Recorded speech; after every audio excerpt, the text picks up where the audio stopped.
네, 안녕하십니까. 명절 잘 보내고 계십니까? 네. 오늘은 요엘 선지자의 글을 통하여 하나님께서 재앙이 임박한 이스라엘에게 무슨 말씀을 하셨을까 하고 알아보고자 합니다. 오늘은 그 요엘서를 전체적으로 읽고 신약 시대를 살고 있는 우리에게 주어지는 교훈이 무엇인지 고민을 해봤으면 좋겠어요. 그래서 오늘 우리가 1장 1에서 4절을 읽었지만 이 본문에 국한하지 않고 본문을 해석한 이후에는 이제 요엘 전체적인 내용을 좀 같이 다뤘으면 좋겠습니다. 이 다른 선지자들의 글과 다르게 요엘은 정보가 많이 부족합니다. 보통은 이 선지자들의 글을 보면 어떤 왕이 통치하던 몇 년에 이렇게 시작을 하거든요. 그런데 요엘은 그런 내용이 전혀 없이 시작을 하죠. 이 성경을 읽을 때 기록된 시기를 파악하는 것은 무엇보다 중요합니다. 이 기록 시기와 상황이 이런 기록 시기와 상황에 대한 이해 없이 우리가 성경을 완전히 이해한다는 것은 결코 쉽지 않은 일이기 때문이에요. 지난주에 이제 정명섭 형제님께서 성경 공부 시간에 그런 말씀을 하셨습니다. 우리는 성경을 이해하기 위해 다른 책을 읽어야 하며 가장 위험한 것은 책을 한 권만 읽는 사람이다. 저는 이 말씀에 100% 동의를 했었어요.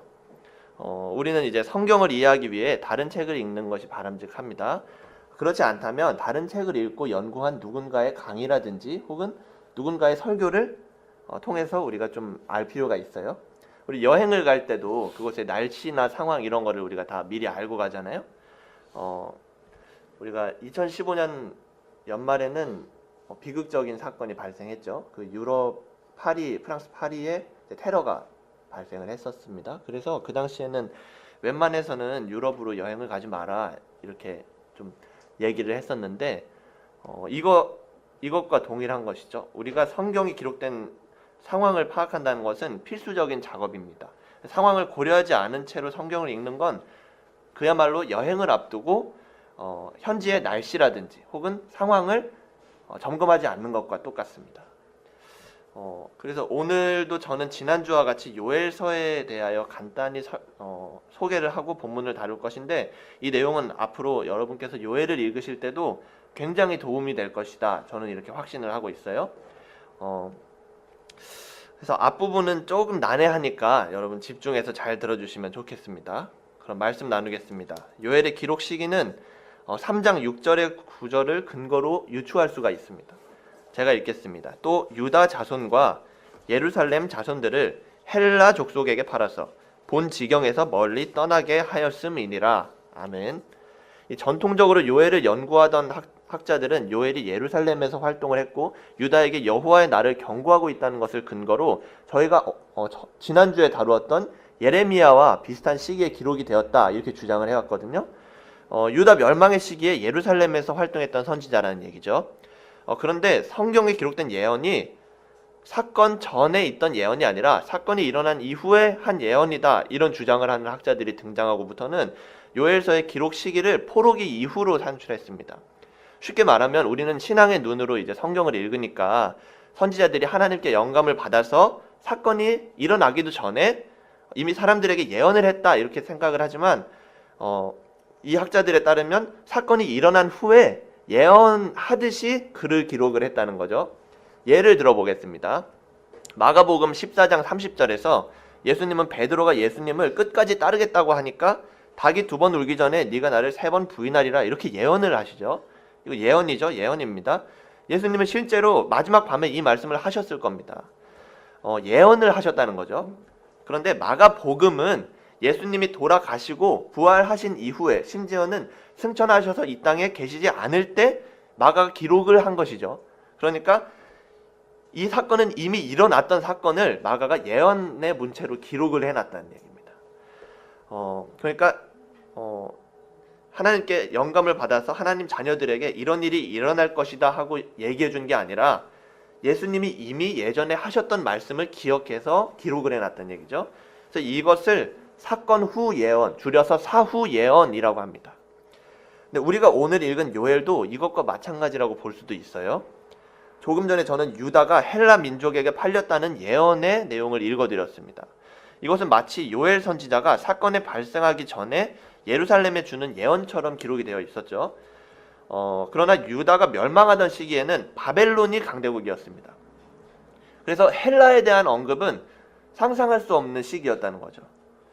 바벨론이 유다를 점령한 후에 바사에 의해서 정복을 당합니다. 바사는 지금으로 얘기하면 페르시아입니다. 에스라서 1장 이하에 보면 바사 왕 고레스는 이스라엘의 하나님이 진정한 신이라고 말하면서 바벨론의 포로로 잡힌 이스라엘 백성들을 예루살렘으로 귀환을 시킵니다. 그래서 성전을 재건하라고 명령을 내립니다. 이것이 바로 1차 포로 귀환이죠. 바사가 바벨론을 이렇게 정복한 후에 이스라엘 자손들을 팔레스타인 땅으로 다시 되돌려보낸 겁니다. 그리고 그 이후에는 이 바사가 헬라 민족에 의해서 정복을 당하게 됩니다. 그러니까 바울이 전도 여행을 다녔던 그 헬라, 그 그리스죠. 지금으로는 그 헬라가 바로 그 헬라인 겁니다. 참고적으로 말씀드리면 헬라는 나중에 로마에게 정복을 당하고 예수님은 그 로마 시대에 태어나신 것입니다. 다시 요엘로 돌아가서 3장 6절에 기록되어 있는 헬라의 침입에 관한 언급은 유다가 바벨론에 의해 정복당할 시기에는 상상하기 힘들었던 일이라는 것입니다. 그렇기 때문에 이 구절은 예언의 문체로 기록이 되어 있기는 하지만 사건 후 예언일 가능성이 높다는 거죠. 정리하자면 요엘서는 바벨론이 바사, 그러니까 페르시아에 의해서 정복된 시기부터 헬라 민족이 페르시아를 정복한 이후 시기 사이에 기록이 되었다. 그러니까 쉽게 말하면 포로기에 기록이 되었을 가능성이 높다는 것이죠. 이제 본문을 설명하겠습니다. 오늘 우리가 읽은 본문을 보면 요엘이 신실한 신앙의 가정에서 자랐다는 것을 유추할 수가 있습니다. 1절부터 볼게요. 여호와께서 브두엘의 아들 요엘에게 이르신 말씀이라. 요엘은 브두엘이라는 아버지 밑에서 자란 사람입니다. 브두엘이라는 이름은 직역하면 하나님의 설득자 혹은 하나님의 성실함, 하나님의 신실하심 이런 뜻을 가지고 있고요. 조금 의역하면 하나님께서 열어주신다 이런 뜻을 가지고 있는 이름입니다. 그래서 이름만 보면 요엘의 아버지 브두엘은 요엘과 같은 선지자였을 가능성이 높습니다. 그렇지만 혹시 선지자가 아니었다 해도 브두엘이라는 이름을 지어주신 신실한 아버지 밑에서 하나님을 향한 신실한 신앙을 가지고 자랐을 것이라는 거예요. 그런데 그 브두엘이 아들을 낳고 요엘이라는 이름을 지어주죠. 이 요엘이라는 이름은 여호와의 준말인 요 그리고 하나님을 뜻하는 엘의 합성어입니다. 그러니까 요엘이라는 이름의 뜻은 여호와께서 진정한 하나님이다 이런 뜻이라는 거죠. 그래서 요엘은 신앙의 가정에서 신실하게 자랐으며 여호와만이 우리 히브리 민족의 진정한 하나님이다 이런 뜻의 이름을 가지고 있었다는 것입니다.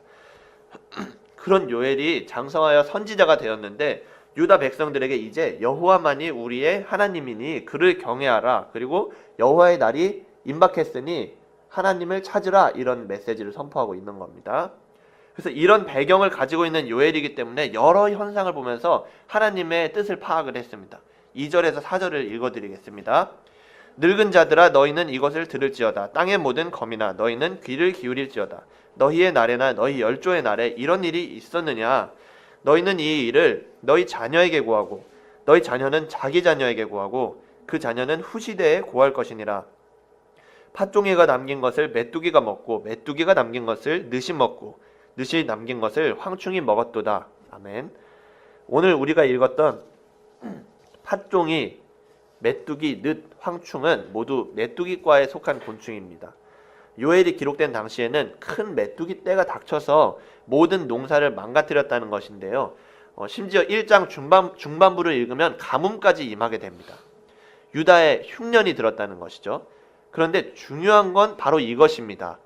신실한 가문에서 자랐고 어려서부터 하나님의 메시지에 예민했던 요엘은 현재 일어난 흉년이라는 그 상황을 보고 그 안에서 하나님의 음성을 들었다는 것이죠.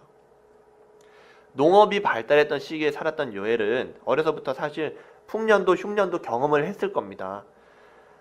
요엘은 농부가 아니었지만 나라가 넘어간 그 시기에 유다에 흉년이 드는 것을 보고 이건 단순한 흉년이 아니다, 이런 생각을 했다는 거죠. 지금 하나님께서 뭔가 의도를 가지고 유다를 벌하고 계신다는 것을, 그리고 여호와의 날이 이제 곧 임할 것이라는 것을 깨달았다는 겁니다. 심지어 이스라엘은 이미 이전에 메뚜기 떼에 의한 심판에 대하여 경험한 적이 있어요. 하나님은 이미 이스라엘에게 과거에 메뚜기 떼의 심판을 보여주신 적이 있습니다. 그것이 무슨 사건이냐 하면 그게 바로 출애굽 사건이죠. 애굽의 왕 바로는 모세가 이스라엘 백성들을 데리고 독립하겠다는 얘기를 하니까 그걸 허락하지 않았습니다. 그래서 하나님께서 애굽 땅에 10가지 재앙을 내려주시죠. 그런데 그 중에 8번째 재앙이 메뚜기 재앙입니다. 지금 예루살렘은 애굽을 빠져나올 때 그 이방인들이 경험했던 심판을 하나님께로부터 직접 받고 있다는 얘기죠. 요엘은 그래서 메뚜기 떼와 흉년으로 인해 고통당하고 있는 이스라엘의 모습을 보면서 이것은 분명히 하나님이 직접 개입하신 심판이다, 이런 생각을 했다는 겁니다. 만약 요엘이 앞서 말씀드렸던 것처럼 포로기 이후에 기록이 되었다면 유다 백성들은 그야말로 방심을 하고 있었을 것입니다. 정말 으쌰으쌰 하면서 이스라엘로 돌아와 예루살렘 성전을 재건하고 환희에 젖어서 살고 있었을 것입니다. 그러나 요엘은 달랐습니다. 메뚜기 떼의 습격이 단순한 자연재해가 아니라 하나님께서 계획하신 심판 혹은 표징이라고 생각을 했던 것입니다. 우리가 읽은 본문에서 받아야 할 교훈이 바로 이것입니다. 우리가 살아가고 있는 이 세상도 기록되었던 당시와 전혀 다르지가 않죠. 세상은 많이 혼란스럽습니다. 기근, 재난, 살인, 도둑질, 입에 담지도 못할 끔찍한 일들이 매일같이 일어나고 있죠. 그야말로 위기의 시대를 살고 있다는 것입니다. 우리는 이런 사건들을 보면서 단순히 그냥 이런 사건이 일어났구나, 그냥 그렇게 생각을 해서는 안 된다는 것입니다. 요엘이 살았던 당시에도 예루살렘을 재건했던 백성들은 메뚜기 떼가 몰려오든 흉년이 들든 그냥 늘상 있던 일이니까 전혀 신경을 쓰지 않고 살았습니다. 물론 에스라와 느헤미야에 의한 영적인 각성이 시작된 시기였지만 그 안에서도 위기를 발견하지는 않았을 것입니다. 이거는 우리도 마찬가지라는 것이죠. 우리는 이 세상을 살고 있습니다. 매일 아침 뉴스에는 끔찍한 일, 비참한 일이나 참혹한 일이 보도되고 있죠. 교통사고, 살인사건, 심지어 한 가족 간에 일어나는 감금이나 폭행, 이런 것도 어렵지 않게 저희가 접하고 있습니다. 정말 어떻게 이런 일이 일어날 수가 있을까? 이보다 더한 일이 있을까 생각했는데 그런 일이 뉴스에서 보도가 되고 있습니다. 그렇다면 정말 그야말로 이것이 마지막 때가 아니면 무엇일까요, 여러분? 이때 여호와의 날이 우리에게 임하지 않는다면 도대체 언제 임한다는 겁니까? 우리는 이럴 때일수록 하나님을 찾아야 된다는 겁니다. 이제 2장에 들어서 요엘은 유다가 언젠가 메뚜기 떼가 먹은 만큼 풍족히 먹을 날이 올 것이다. 하나님께서 언젠가 우리에게 이른 비와 늦은 비를 적당하게 주셔서 나무가 열매를 맺고 나무가 힘을 얻고 이스라엘이 다시 살아날 것이다, 이런 예언을 합니다. 여호와의 날이 임박했으니 여호와께로 돌아가자, 그런 메시지를 던집니다. 그리고 우리가 너무나도 잘 알고 있는 성령에 관한 예언을 여기서 하게 되죠. 2장 28절 이하입니다. 제가 읽겠습니다. 그 후에 내가 내 신을 만민에게 부어주리니 너희 자녀들이 장래 일을 말할 것이며 너희 늙은이는 꿈을 꾸며 너희 젊은이는 이상을 볼 것이며 그때에 내가 또 내 신으로 남종과 여종에게 부어줄 것이며 내가 이적을 하늘과 땅에 베풀리니 곧 피와 불과 연기 기둥이라. 여호와의 크고 두려운 날이 이르기 전에 해가 어두워지고 달이 핏빛같이 변하려니와 누구든지 여호와의 이름을 부르는 자는 구원을 얻으리니 이는 나 여호와의 말대로 시온산과 예루살렘에서 피할 자가 있을 것이며 남은 자 중에 나 여호와의 부름을 받을 자가 있을 것임이니라. 아멘. 이 예언은 사도행전 2장에 기록된 베드로의 오순절 설교에서 인용이 됩니다. 그러나 베드로는 약간 다르게 인용을 합니다. 제가 읽겠습니다. 사도행전 2장 17절입니다. 하나님이 가라사대 말세에 내가 내 영으로 모든 육체에게 부어주리니 너희의 자녀들은 예언할 것이요 너희 젊은이들은 환상을 보고 너희의 늙은이들은 꿈을 꾸리라. 요엘 2장 28절에서는 그 후에 이렇게 기록이 되어 있는데 사도행전 2장 17절에서는 말세에 이렇게 기록이 되어 있다는 거죠. 이건 베드로가 성경을 그냥 바꾼 것일까요? 그렇지 않죠. 오순절 날에 성령은 임했습니다. 성령께서 임하신 것을 베드로와 교회가 경험하고 이제 베드로 설교를 할 텐데 베드로는 성령이 마지막 때에 임한다고 설교를 했던 것이죠. 그러니까 베드로에 따르면 오순절 성령 임재 사건을 기준으로 마지막 날은 이미 시작이 돼버린 겁니다. 우리가 살고 있는 이 순간이 바로 마지막 날입니다, 여러분. 우리는 언제 마지막 날이 임할지 모르니 열심히 살아가자, 우리가 한번 열심히 살아보자, 이 정도가 아니라 이미 우리는 태어났을 때부터 마지막 날을 살고 있는 겁니다. 매일이 마지막 날이었고 오늘도 마지막 날이며 앞으로도 마지막 날일 것입니다. 여러분, 우리가 기다리고 있는 것은 마지막 날이 아니라 예수님입니다. 우리는 하나님의 은혜로 예수님을 우리의 그리스도로 인정한 사람들이죠. 우리는 그래서 신랑 되신 예수님을 기다리는 신부입니다. 이미 우리는 그분과 결혼을 약속한 사람들입니다. 이것은 고대 유대인들의 결혼 풍습이었습니다. 예수님의 부모님이었던 마리아와 요셉은 예수님 탄생 전에 이미 결혼을 약속을 했었습니다. 그래서 요셉이 집을 마련하면 마리아가 이제 요셉의 집으로 가서 살면 되는 거죠. 유대인들은 원래 그렇게 결혼을 했습니다. 약혼을 하고 나서 남편이 집을 마련하고 갑자기 아내에게 와서 아내를 데려가는 게 결혼이었어요. 그러니까 이제 그 요셉과 마리아가 약혼하고 나서 따로 살다가 이제 요셉은 그 당시에 거처를 마련하고 있었던 거죠. 그런데 중요한 것은 그 유대인 신랑이 신부에게 내가 어느 날에 올 거니까 그날까지 짐 싸고 잘 준비해놔라, 이렇게 얘기를 안 해줬다는 겁니다. 그냥 일을 하다가 집이 마련되면 갑작스럽게 신부를 데리러 왔다는 것이죠. 그렇기 때문에 신부는 오늘 올지 내일 올지 모르는 그 신랑을 기다리면서 매 순간을 정결하게 살아가야 했습니다. 그러니까 남자를 모르는 마리아가 임신했다는 소식을 들었을 때 요셉이 결혼을 고민할 수밖에 없었겠죠. 요한복음 14장에서 예수님은 제자들에게 거처를 마련하러 갈 것이라고 약속을 하시죠. 그래서 내가 가서 거처를 예비하면 너희에게 다시 와서 너희를 나 있는 곳으로 영접하리라, 이런 약속을 해주십니다. 이것은 제자들에게만 예수님이 약속하신 것이 아니라 지금 이 시대를 살고 있는 우리들을 향한 예수님의 약속입니다. 우리는 예수님을 우리의 구주로 인정한 그 순간부터 마지막 날을 살기 시작했습니다. 예수님과의 약혼은 마지막 날을 사는 사람만이 받을 수 있는 선물인 것입니다. 우리는 이미 결혼을 약속한 사람들입니다. 우리는 이미 예수님의 선물을 받은 사람들입니다. 우리는 이미 마지막 날을 살고 있는 사람들입니다. 그렇다면 우리는 그것을 기억해야 됩니다. 신부된 자로서 신실한 삶을 살아야만 합니다. 예고 없이 우리에게 오실 예수님을 기다려야 됩니다. 만약 우리가 예수님을 잊고 살다가 우리를 데리러 오신 그분을 만난다면 성경에 표현된 그대로 도둑같이 찾아오신 그분을 우리가 만나게 될 것입니다. 도둑은 집에 온다는 것을 미리 예고를 하지 않죠. 우리가 예수님의 존재를 잊고 산다면 예수님은 그야말로 우리에게 도둑같은 분이 되어서 오신다는 것입니다. 그러나 오늘이 마지막 날임을 우리가 알 때, 우리가 예수님을 기다린다는 사실을 기억할 때 그분은 우리가 평생을 기다린 신랑의 모습이 되어서 우리에게 찾아오실 것이라는 겁니다. 결론입니다. 요엘이 예언서를 기록했던 당시에는 여호와의 날이 임박했다는 것을 경고했지만 우리가 살고 있는 이 순간은 이미 마지막 날입니다. 우리는 매일을 우리에게 주어진 마지막 날로 살아야 됩니다. 그런 우리를 예수님은 잊지 않으실 겁니다.